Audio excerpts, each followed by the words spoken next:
hard to do. I don't know, I was already emotional from Jada's story.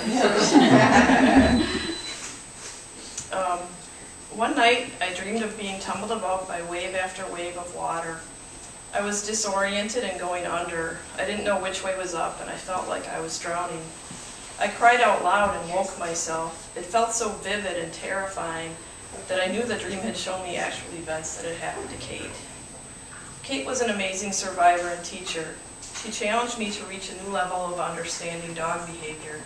She was affectionate yet wild. Even though she showed the courage of a survivor, she was afraid of things that I never would have anticipated, such as other dogs, traffic noises, and voices on the TV. She took the greatest amount of enjoyment from rolling on her back in the grass, tracking a rabbit through the early morning dew, discovering snow for the first time, and chasing her ball. Kate helped me fully realize that all we really have is this present moment. And then can you tell us a little bit about your two books that you wrote?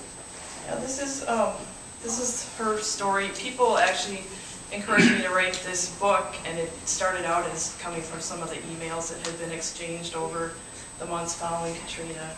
And I think her story is kind of representative of a lot of the lost Katrina animals, and that's partly why it appealed, or why people related to it.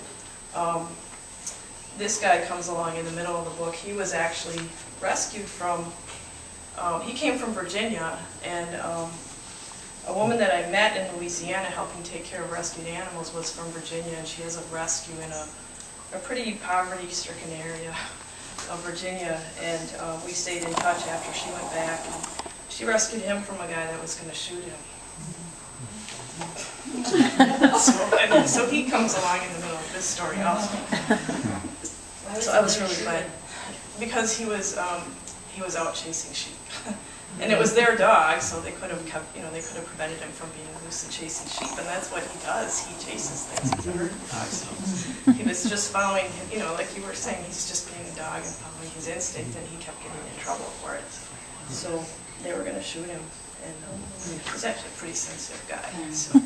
So if I hadn't been down there and hadn't met Kate and hadn't met Sarah, I wouldn't have ever met him either. So. And this is the book that I wanted for my dogs after all that I learned after Katrina. It keeps all their records in one place and photos, and it has information on how to make a disaster plan for your family and pets. And it's what I wanted for traveling with my dogs, and when I leave them with the dog sitter, and just for like daily use. So this came along after 8-state Hurricane Kate. And you brought some literature about your book, so and people can talk to Jenny afterwards as well. Yeah, I have it. I'll bring it up afterward. Okay.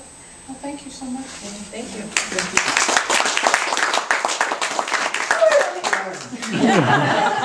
Thank you.